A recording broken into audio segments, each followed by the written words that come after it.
Right then, lads and lasses, how we're doing, and welcome back to the channel. Hope you're having a wonderful day. In today's daily news video, we have got news that after Newcastle and Manchester United, confirmation that not only has Dan Ashworth left Newcastle United and joined Man United, but Newcastle United have now confirmed we have a new sporting director. The wait is finally over. I think they've kind of waited to announce the departure of Dan Ashworth to bring in Paul Mitchell, ex-Spurs, RB Leipzig and Monaco. And by the way, judging by his track record, this could actually be a better appointment. Of course, we'll briefly take a look at him. I know many people don't actually, take an interest to sporting directors, pretty much like myself then, but we will take a look at some of the players that he has signed, because he has signed some very good ones. And we've also got news that Newcastle United, the season hasn't even started, and we've got our first injury of the season, so to speak. Lewis Miley has broken his foot in training.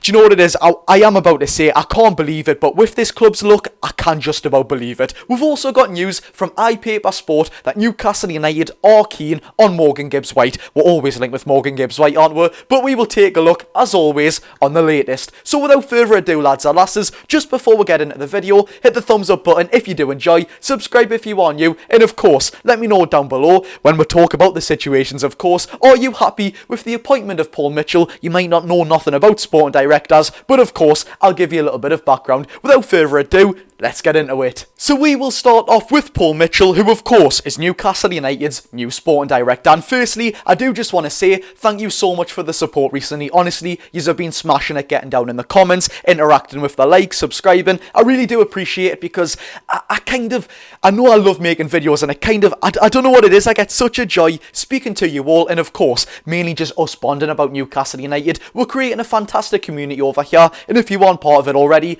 get yourselves involved. On to Paul Mitchell. Newcastle United have confirmed the appointment of ex-Monaco, RB Leipzig and Tottenham director of football, Paul Mitchell. By the way, not the Paul Mitchell that's from Coronation Street, is it? One of them TV shows. I'm not going to lie, although there's a lot of talk about Dan Ashworth, I'm never really interested in these directors of football, so we'll just take a look at the more important statistics. Let's take a look at who he has signed. Over the several clubs that he has worked at, he has signed the following players. Christopher Nkunku for RB Leipzig, of course. He's now joined Chelsea, and he's had a little bit of a rocky start to the Premier League, but at RB Leipzig, he absolutely tore that league apart. Sadio Mane, by the way, of course he didn't sign him for Liverpool, he signed him for Southampton. Even better scouting going on there. He signed Real Madrid and France's Tuchemeni for Monaco, of course, and when he was at Spurs, he signed the likes of a youngster Dele Alli, who we all know Dele Alli's quality. When he broke to the Premier League, he was an absolute baller, and of course, he signed Heung-min Son, one of the best footballers,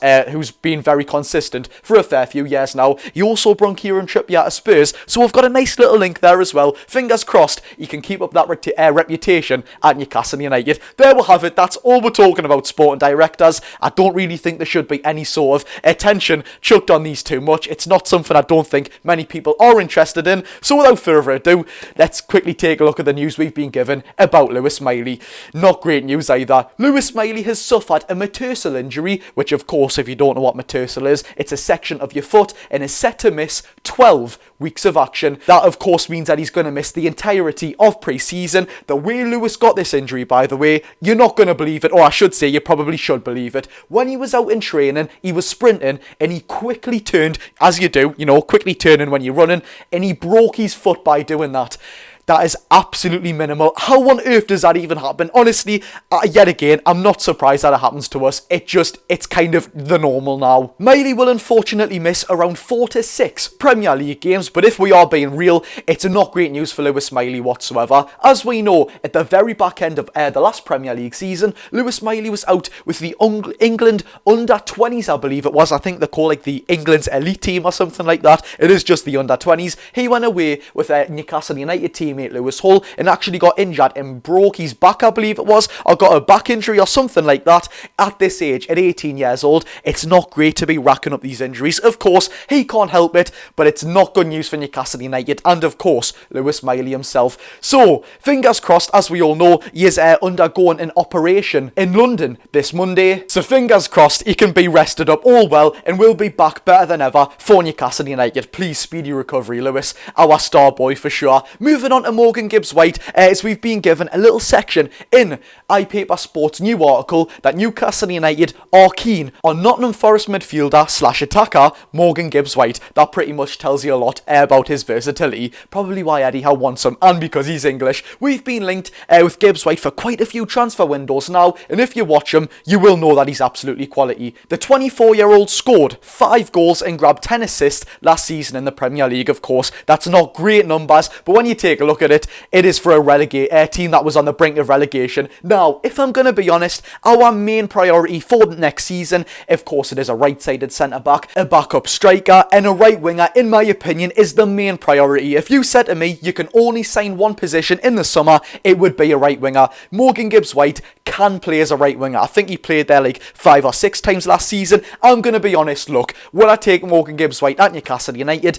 I would love to have him here, but I would like a right winger whose main position or predominant position is right wing. They know that position inside out. Morgan Gibbs White is naturally number 10, and of course last season I think he played more times off the left than he did on the right. There's no room for left wingers at our club, by the way. Anthony Gordon and Harvey Barnes certainly have that locked off. Morgan Gibbs White, it kind of does make sense to me because undoubtedly 24 years old, he is still very young and he is a very talented player. Versatility, footwork, he is a very good player, but it's not what we need at the minute. I think Morgan Gibbs White is a little bit of a luxury. In my opinion, he would be a cover player for the top teams like Man City and all that sort of stuff because of his versatility. I don't think Newcastle United should go all out on Morgan Gibbs White, but hey look, if Eddie Howe and co want to sign Morgan Gibbs White, 110% I will back them. In my opinion, I don't think they have made a bad signing since. In recent succession, Lewis Hall and Valentino Livramento and Sandro Tonali, Harvey Barnes were getting criticised when we first signed them. Harvey Barnes was injured for ages, Sandro Tonali got suspended, Tino and Lewis Hall weren't getting many minutes to the start of their Newcastle United career.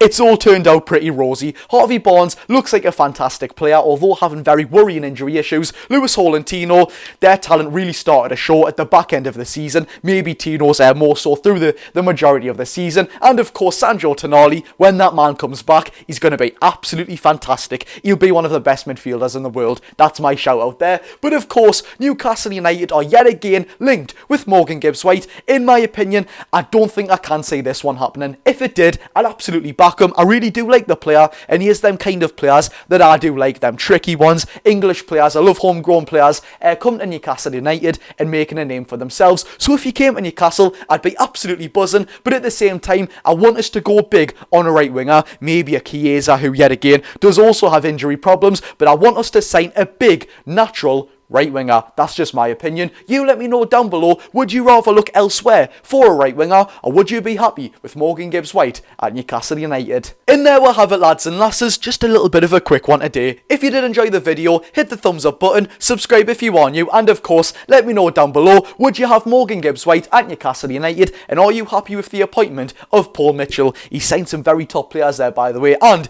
there was quite a few players I actually didn't mention, like Liverpool's Ibrahim Konate. He signed him at RB Leipzig, Toby Alderweireld for Spurs. There is many more, by the way. I just picked out the 5 best that I could find. So without further ado, I've been Geordie Josh. Go and enjoy your day, people.